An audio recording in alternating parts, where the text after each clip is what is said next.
नमस्कार बच्चों। मैं स्वागत करता हूं आपका आपके अपने चैनल जी के स्टडी हटके पर। तो देखिए बच्चों, बायोलॉजी की मैं आपके लिए आज फिर एक नई क्लास लेकर आया हूं, जिसमें आज का टॉपिक है डीएनए और आरएनए। देखिएगा, इस डीएनए और आरएनए के बारे में जितने भी यहाँ से टॉपिक बन सकते हैं, जानने की जितने भी पॉइंट बन सकते हैं, जैसे कि गुणसूत्र, केंद्रक अम्ल, डीएनए संरचना, आरएनए संरचना, कोशिका विभाजन का जितने भी इंपॉर्टेंट पॉइंट है, यहाँ से मैं आपको सारे पॉइंट आपको क्लियर कराने वाला हूँ, यानी कि डीएनए आरएनए की कंप्लीट थ्योरी। तो गाइस आप लास्ट तक जरूर बने रहना। हर एक पॉइंट मैं आपको बारीकी से समझाऊंगा, लास्ट में आपके सारे कंफ्यूजन दूर हो जाएंगे। आपको इस वीडियो देखने के बाद में कोई और वीडियो को देखने की जरूरत नहीं पड़ेगी। सारी वीडियो में कंप्लीट थ्योरी है। गाइस कुछ टाइम के बाद में मैं आपके लिए इससे संबंधित क्वेश्चन भी लेकर आऊंगा। ठीक है, तो चलिए फिर दोस्तों, अभी तक आपने पिछली वीडियो नहीं देखी है तो गाइस उसका लिंक मैंने डिस्क्रिप्शन में दे रखा है, आप वहाँ पे जाके देख सकते हैं। अगर आपने अभी तक चैनल सब्सक्राइब नहीं किया है तो दोस्तों चैनल को सब्सक्राइब आप जरूर कर लीजिएगा, क्योंकि ऐसी वीडियो अपने चैनल पर हम लेके आते रहते हैं जो आपके एग्जाम के पॉइंट ऑफ व्यू से काफी इंपॉर्टेंट हो। तो चलिए फिर दोस्तों आगे बढ़ते हैं और चलते हैं आज के पहले पॉइंट की तरफ। तो देखिए बच्चों, स्टार्ट करते हैं। आज का पहला पॉइंट है गुणसूत्र। ठीक है, क्रोमोसोम है। तो देखिए गाइस, इसकी डेफिनेशन देखिए, काफी इंपॉर्टेंट है। आप देखिए पहले से लेकर आप लास्ट तक जरूर रहना है आपको, क्योंकि सारी थ्योरी और सारे इंपॉर्टेंट पॉइंट मैं आपको इसी में कराने वाला हूँ। हर एक पॉइंट में आपको कोई भी डाउट है तो गाइस बड़ी ध्यान से देखना, आप सारे डाउट आपके क्लियर हो जाएंगे। तो देखिए स्टार्ट करते हैं। मानव में यह 23 जोड़े या 46 पाए जाते हैं। तो देखिएगा जो गुणसूत्र होते हैं, ये मानव में कितने पाए जाते हैं, या तो 23 जोड़े होंगे या 46 क्रोमोसोम होंगे। ठीक है, तो देखिए इसकी खोज वार्लियर ने की थी। तो देखिए गाइस आपको याद रखना है, जो वार्लियर थे इन्होंने किसकी खोज की थी, गुणसूत्रों की। ठीक है, इसके ऊपरी भाग को सेंट्रोमर जो कि सैटेलाइट होता है। देखिए जो क्रोमोसोम होते हैं इन्हें 3 भागों में बांटा गया है, पहला, सेकंड और थर्ड। देखिएगा जो पहला भाग होता है ऊपरी भाग, उसे सैटेलाइट कहते हैं। उसके मध्य भाग को बोलते हैं सेंट्रोमर।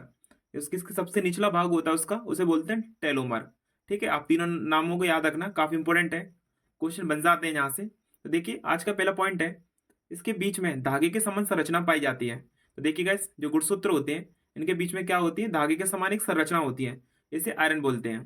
ठीक है, देखिए नेक्स्ट है क्रोमोसोम केंद्रक के अंदर पाए जाते हैं। तो देखिए गाइस मान लीजिए कोशिका है, कोशिका के अंदर मैं आपको बताया था माइक्रोकांडिया होती है, राजधानी होती है।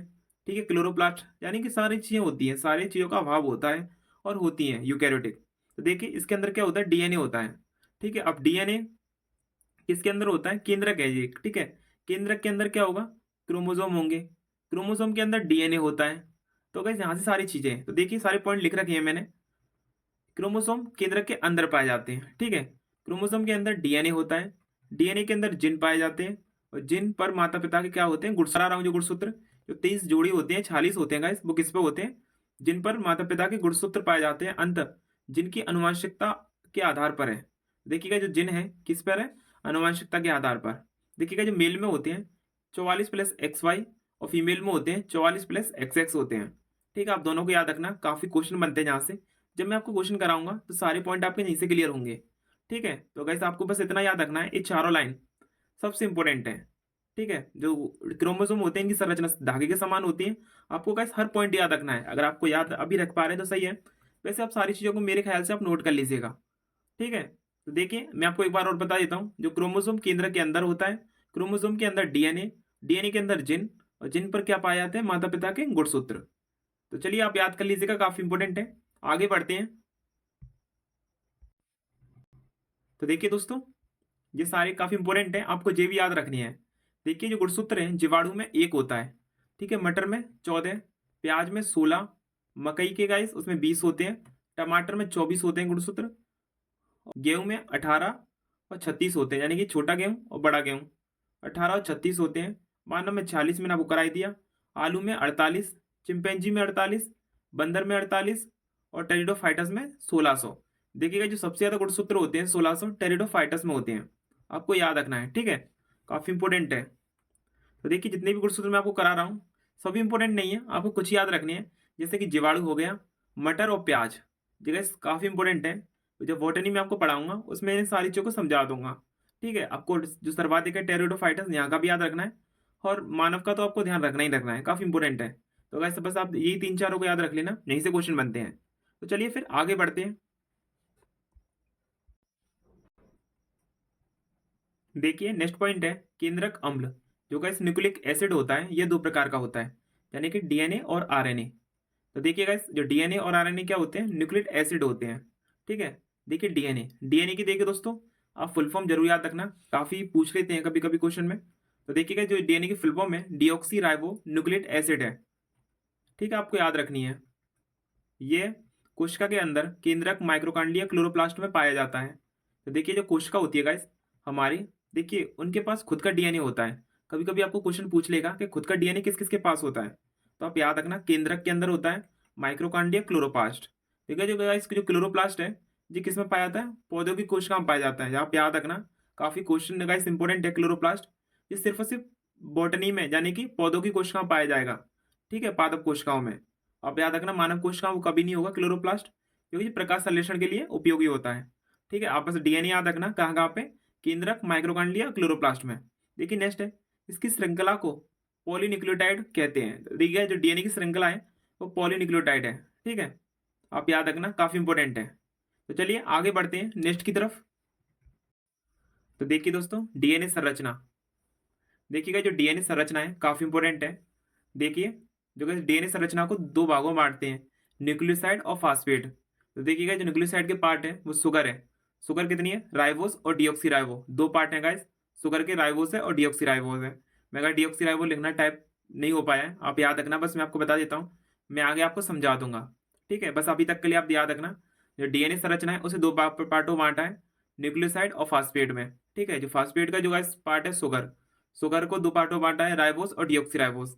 ठीक है, और जो फास्फेट है इसको नाइट्रोजन बेस में बांटा गया है, प्यूरिन और पायरीमिडिन।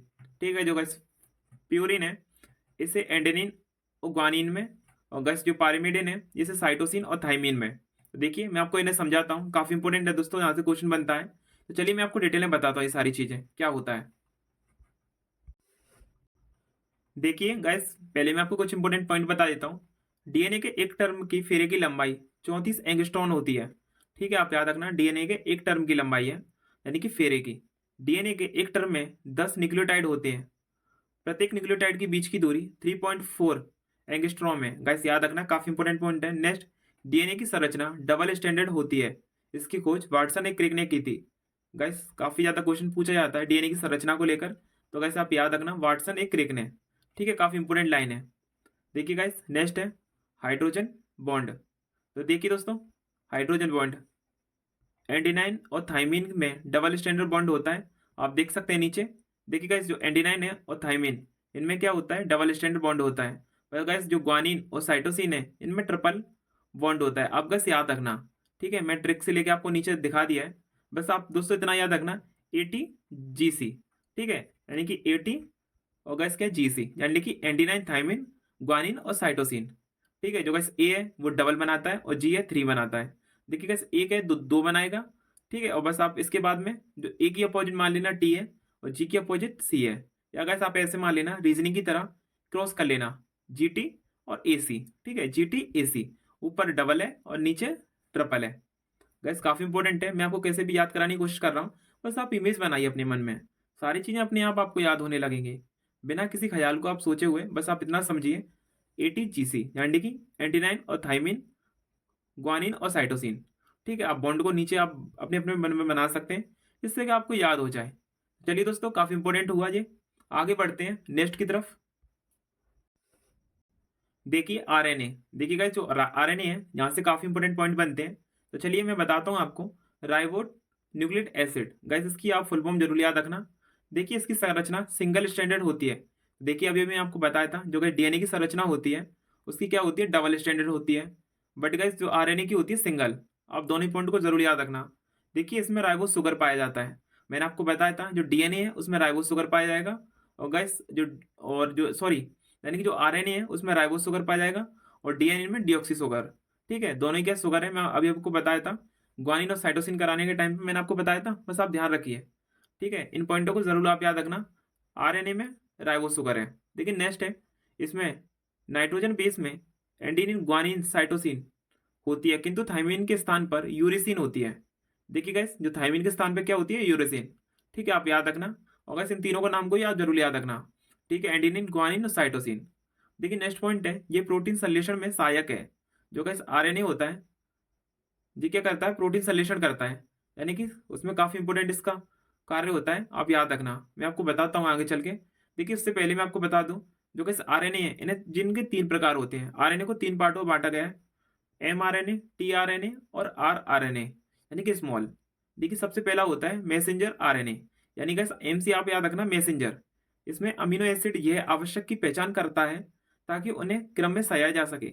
यानी गाइस मैसेंजर होता है, देखिए आप एक मन में बना लीजिए कि मैं हूँ, ठीक है, मैं एक दोस्त हूँ अपने दोस्तों का, जो मेरे बहुत सारे दोस्त हैं। उन्हें मैं एक मैसेज ऐसा करता हूँ जो सभी अपने क्रम में आ जाते हैं, यानी कि सभी को कुछ ना कुछ चीज़ें ऐसी मिलती आती हैं जो क्रम में चली जाती हैं किसी मैसेज के द्वारा। तो गाइस आप बस इतना याद रखिए, एम से मैसेज बनता है ना, टी से तो नहीं बनता, आर से नहीं बनता, तो किससे बनता है, एम से। तो गाइस एम से समझिए मैसेंजर, ठीक है, कितना याद रखना है। नेक्स्ट है ट्रांसफर आरएनए, यानी कि टीआरएनए। देखिए यह अमीनो एसिड का परिवहन कर राइबोसोम तय करता है, जगह तक लाता है। तो देखिए काफी इंपॉर्टेंट लाइन है, आप याद रखना परिवहन के लिए अमीनो एसिड का। नेक्स्ट है राइबोस, मैं आपको बताता हूँ आगे चल के, चलिए। देखिए जो गाइस राइबोस आरएनए था, यानी कि आर आरएनए, ये क्या करता है, प्रोटीन के निर्माण में सहायक है। तो गाइस आप याद रखना, काफी इंपॉर्टेंट लाइन है। देखिए जितने भी आरएनए पॉइंट थे मैं आपको करा दिए, मैं आपको आगे लेके चलता हूँ। देखिए डीएनए से आरएनए बनाना ट्रांसक्रिप्शन कहलाता है। गाइस देखिए मान लीजिए ये डीएनए है, ठीक है, डीएनए से क्या बनाना है, मुझे आरएनए बनाना है। तो गाइस इस जो प्रक्रिया होती है इसे क्या बोलते हैं, ट्रांसक्रिप्शन। नेक्स्ट है आरएनए से पुनः डीएनए बनाना है, तो गाइस आप याद रखना रिवर्स ट्रांसक्रिप्शन। नेक्स्ट है आरएनए से प्रोटीन बनाना, ट्रांसलेशन होता है ये, ठीक है। नेक्स्ट है डीएनए से डीएनए बनाना, रिप्लिकेशन है। मैं सारी चीज़ें आपको लिए नीचे लिख दी हैं शॉर्ट में, जिससे कि आपको याद हो जाए। तो चलिए दोस्तों काफ़ी इंपॉर्टेंट पॉइंट है, आगे बढ़ते हैं नेक्स्ट की तरफ। देखिए कोशिका विभाजन, देखिएगा जो सेल डिवीजन होता है, एक कोशिका के टूटकर दो या दो से अधिक कोशिकाओं का निर्माण कर देना कोशिका विभाजन कहलाता है। यानी कि कोई एक कोशिका होती है, इसे दो भागों में बांट देते हैं, उसी को तो कोशिका विभाजन कहते हैं। यानी कि एक या दो अलग अलग भागों में टूटना कोशिका विभाजन कहलाता है। काफी सिंपल है। जिस कोशिका का विभाजन होता है उसे मदर सेल कहते हैं, तथा विभाजन के बाद बनने वाली नई कोशिका को डॉटर सेल बोलते हैं। तो देखिएगा इस काफी इंपॉर्टेंट है, आप मन में इमेज बना लीजिएगा। जहाँ से कोशिका विभाजन हो रहा है उसे मदर सेल कहते हैं, और जिस विभाजन के बाद में एक नई कोशिका का बनना उसे डॉटर सेल बोलते हैं, यानी कि उसका बच्चा। नेक्स्ट है जंतुओं में कोशिका विभाजन सेंट्रोसोम करता है, और पौधों में कोशिका विभाजन क्या करता है, सेल प्लेट। ठीक है, दोनों काफी इंपॉर्टेंट है, मैं आपको पिछली क्लास में भी करा दिया है। तो देखिए नेक्स्ट है कोशिका विभाजन 3 प्रकार का होता है। तो देखिएगा जो कोशिका विभाजन होता है 3 प्रकार का। देखिए पहला है अमीतोसिन विभाजन, जिसे गाइस असूत्री विभाजन ही बोलते हैं।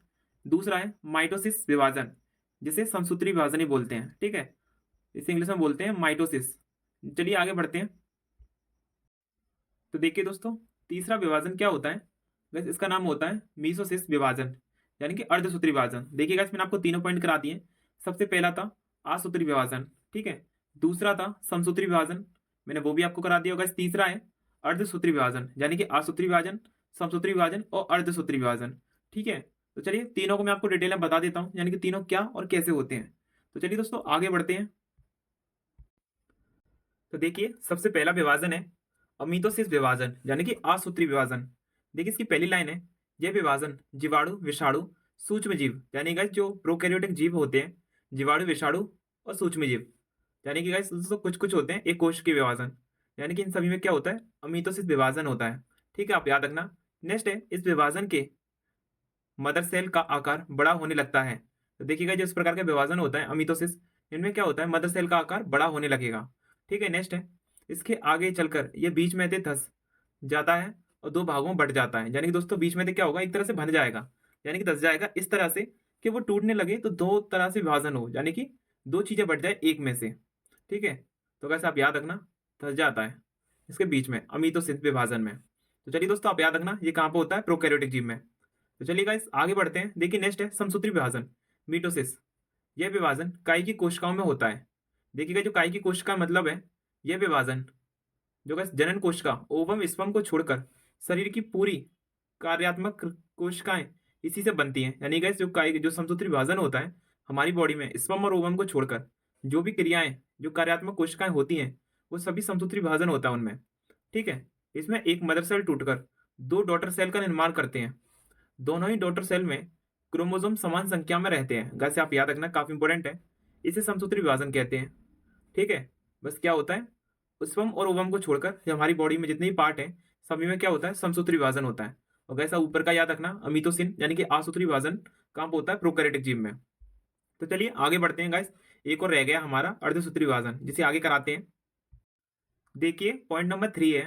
गैस मैंने आपको करा दिया। देखिए पहला पॉइंट, दूसरा तो मैंने आपको करा दिया, तीसरा है अर्धसूत्री विभाजन।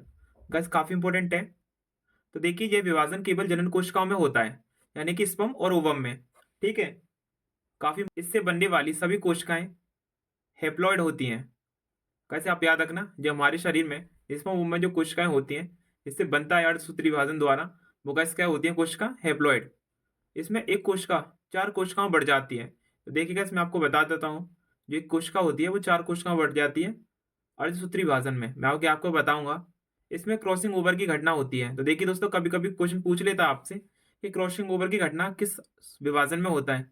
तो कैसे आपको नाम याद रखना है, अर्धसूत्री विभाजन में। काफी इंपॉर्टेंट है। देखिए इसका प्रोफेस सबसे बड़ा होता है। गैस जो सबसे बड़ा प्रोफेस होता है वो किसका है, अर्धसूत्री विभाजन का। नेक्स्ट, इसका प्रोफेस अवस्था सबसे बड़ी है, यानी दोस्तों दोनों एक ही लाइन है। बस गैस आप याद रखना, सबसे बड़ी प्रोफेस अवस्था अर्धसूत्री विभाजन की है, और जो गैस क्रॉसिंग ओवर की घटना होती है वो अर्धसूत्री विभाजन में होती है। ठीक है। तो देखिए मैं आपको कुछ बता देता हूँ, मेल और फीमेल। तो देखिए गाइस, जो मेल होता है उसमें ऑटोसोम होते हैं 44, और फीमेल में भी वो 44 होते हैं। बट गाइस जो दो होते हैं एक्स वाई सोम होते हैं, और गाइस जो फीमेल में भी होते हैं वो एक्स एक्स होते हैं। ठीक है, आप नीचे देख सकते हैं दोस्तों। तो चलिए काफी इंपॉर्टेंट पॉइंट है। तो चलिए फिर आगे बढ़ते हैं नेक्स्ट की तरफ। तो देखिए दोस्तों, मैं आपको अर्धसूत्री विभाजन से कुछ पॉइंट याद करा देता हूँ जो एग्जाम के लिए काफी इंपॉर्टेंट है। तो देखिएगा जो अर्धसूत्री विभाजन होता है, इनकी 5 अवस्थाएं होती हैं। किस तरह से कोश अर्धसूत्री विभाजन होता है, जो गैस किस में होता है अर्धसूत्री विभाजन, स्पर्म और ओवम में। ठीक है। तो देखिए सबसे पहला फेस है इंटरफेस। गैस काफी इंपॉर्टेंट है, आप याद रखना, ये सबसे बड़ी अवस्था है।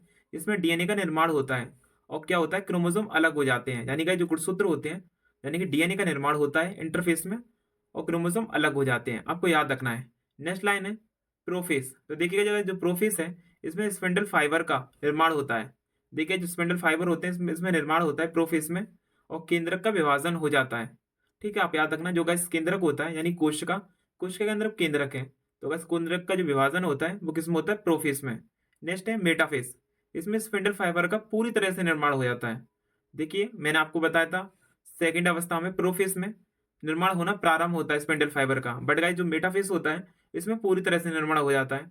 अध्यापकों के अनुसार यह सबसे बड़ा सुगम अवस्था है। वैसे आप याद रखना, देखिए जितने भी शब्दों का मैं इसमें यूज कर रहा हूँ, यानी कि सुगम अवस्था, वैसे आपको क्वेश्चन में यहीं से भी सेम टू सेम में पूछ लेता है। ठीक है, तो आपको याद रखना है स्पिंडल फाइबर का पूरी तरह से निर्माण कहाँ पे होता है, तो गाइस वो होता है मेटाफेस में। ठीक है, प्रारंभ कहाँ पे होता है, प्रोफेस में, और इसमें केंद्रक का विभाजन होता है। तो गाइस काफी इंपॉर्टेंट लाइन है। और देखिए इंटरफेस में आपको बता ही दिया है, डीएनए का निर्माण होता है, और क्रोमोसोम क्या होते हैं, अलग हो जाते हैं। तो गाइस आप तीनों पॉइंट को याद रखना। मैं आगे आपको 2 पॉइंट और करा देता हूँ। देखिए चौथी अवस्था है एनाफेज। ये सबसे छोटी अवस्था है। इसमें क्रोमोसोम तथा कोशिकाएं दोनों ध्रुवों की ओर चली जाती हैं। देखिएगा जो क्रोमोसोम होता है और कोशिकाएं होती हैं वो किधर जाती हैं, ध्रुवों की ओर। ठीक है, एनाफेज में। नेक्स्ट है टेलोफेज। ये सबसे अंतिम अवस्था होती है, जिसमें गाय जब कोशिका विभाजन पूरी तरह से हो रखा होता है, यानी कि कोशिका 1 से 2 भागों में जब बनती है, तो गैस वो होती है टेलोफेज। इसमें अंतिम अवस्था है। इसमें कोशिका विभाजन क्या होता है, पूर्ण रूप से होने लगता है, और कोशिका के सभी अंग बन जाते हैं, तथा स्पिंडल फाइबर गायब हो जाता है। तो देखिए गाइस, आपको याद रख लेना है, 2 भागों में बंटना और स्पिंडल फाइबर का निर्माण होना बराबर है। ठीक है, काफी इंपॉर्टेंट लाइन है, बस आप याद रखना। देखिए नेक्स्ट है, मानव शरीर की सभी सामान्य कोशिकाएं आरबीसी को छोड़कर समसूत्री विभाजन द्वारा विभाजित होती हैं। मैं गैस आपको बताया था, स्पर्म और ओवम को छोड़कर गैस जिसका विभाजन समसूत्री विभाजन द्वारा होता है। तो गैस जो हमारी बॉडी में जितने विभाजन हो रहे हैं, सारे के सारे बाकी के समसूत्री विभाजन के द्वारा हो रहे हैं। ठीक है, बस आरबीसी को छोड़कर। लेफ्ट लाइन है, विभाजन पूर्ण होने पर पीछे साइटोप्लाज्मिक डिवीजन द्वारा दोगुना किया जाता है।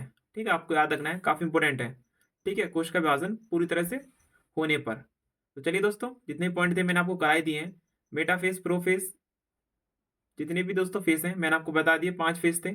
एनाफेस और टेलोफेस भी हो गए। तो ठीक है दोस्तों, आगे बढ़ते हैं अब नेक्स्ट की तरफ। देखिए दोस्तों, अब नेक्स्ट पॉइंट है सिंड्रोम। देखिए गाइस, सिंड्रोम क्या होता है, कैसे होते हैं, मैं सभी आपको कराता हूँ। देखिए, क्रोमोसोम में होने वाली अनियमितताओं को सिंड्रोम कहते हैं। देखिए, जो हमारी बॉडी में क्रोमोसोम होते हैं जिनमें कोई भी दिक्कत होती है, वो गाइस सिंड्रोम की वजह से होती है। तो देखिए, मैं आपको बता देता हूँ, इसके कारण शरीर में असामान्य लक्षण उभर जाते हैं। तो देखिए गाइस, जो हमारी बॉडी में कोई भी लक्षण हो रहे हैं, यानी गाइस हमारी बॉडी का कोई उभार होना या हमारे शरीर का किसी चीज़ का काम ना करना, ज़्यादातर किसका होता है, सिंड्रोम की वजह से होता है। या गाइस किसी का कम होना या किसी का ज़्यादा होना, सभी क्या डिसाइड करता है, सिंड्रोम। यानी कि क्रोमोसोम में होने वाली अनियमितताओं को सिंड्रोम बोलते हैं। ठीक है। देखिए, पहला होता है टनल सिंड्रोम। इसमें क्रोमोसोम की संख्या 45 हो जाती है। देखिए, जो टनल सिंड्रोम होता है इसमें कितनी होती है, 45। यह केवल स्त्रियों में पाई जाती है। जो गाइस स्त्रियां होती है फीमेल, उसमें पाते हैं। इनमें स्त्रियों का शरीर अविकसित होता है और इनमें बांझपन देखा जाता है। तो अगर आप याद रखना, बांझपन होता है, उनकी संख्या होती है 46 क्रोमोसोम की। ठीक है। और किसकी वजह से होता है, टनल सिंड्रोम की वजह से। देखिए, नेक्स्ट है क्लाइफेल्टर सिंड्रोम। इसमें क्रोमोसोम की संख्या 47 हो जाती है। नेक्स्ट, ये पुरुषों में पाया जाता है और इसमें पुरुष नपुंसक हो जाते हैं। तो कैसे आप याद रखना, इसमें संख्या 45 हो जाती है। तो चलिए आगे बढ़ते हैं नेक्स्ट की तरफ। देखिए, नेक्स्ट है 3 पटाउ सिंड्रोम। इसमें क्रोमोसोम की संख्या 47 हो जाती है। ये मेल और फीमेल दोनों में हो सकता है। ठीक है। इसमें शरीर भद्दा और आंखें तिरछी, मस्तिष्क मंदबुद्धि का हो जाता है। वैसे आप याद रखना, जो डाउन सिंड्रोम होता है क्या हो जाता है, मस्तिष्क मंदबुद्धि का। नेक्स्ट है, इस व्यक्ति को मंगोलाइट कहते हैं। तो कैसे आप याद रखना, काफी इंपॉर्टेंट है मंगोलाइट। देखिए, नेक्स्ट है 4 पटाउ सिंड्रोम। इसमें क्रोमोसोम की संख्या 47 हो जाती है। ये मेल और फीमेल दोनों में हो सकता है। ठीक है। इसमें व्यक्ति मंदबुद्धि का हो जाता है और उसके सिर का भाग छोटा होता है। तो देखिए, काफी इंपॉर्टेंट लाइन दी। देखिए दोस्तों, जितने ही मैंने आपको सिंड्रोम कराए हैं 5, काफी इंपॉर्टेंट थे आपके एग्जाम के लिए। तो गैस हर एक को आप जरूर याद कर लेना। डीएनए आरएनए से जितने भी क्वेश्चन बन सकते हैं सभी आपके इसी थ्योरी में से बनेंगे। जो अगली मैं आपके लिए वीडियो लेके आऊंगा थ्योरी वाइज क्वेश्चन से संबंधित, तो देखो दोस्तों, सारे क्वेश्चन आपको बड़ी समझ में आने वाले हैं। बस आप वीडियो को 1-2 बार जब तक जरूर और देख लीजिएगा और सारे इंपॉर्टेंट पॉइंट को आप लिख लेना जिससे कि आपको याद हो जाए। ठीक है। हर एक पॉइंट काफी इंपॉर्टेंट है। तो देखिए, मैं आपको एक नोट करा देता हूँ। विषाणु होता है गाइस, जो वायरस होता है, वो कोशिका सिंड्रोम का पालन नहीं करता। ठीक है। काफी इंपॉर्टेंट लाइन है, आप याद रखना, वायरस नहीं करता।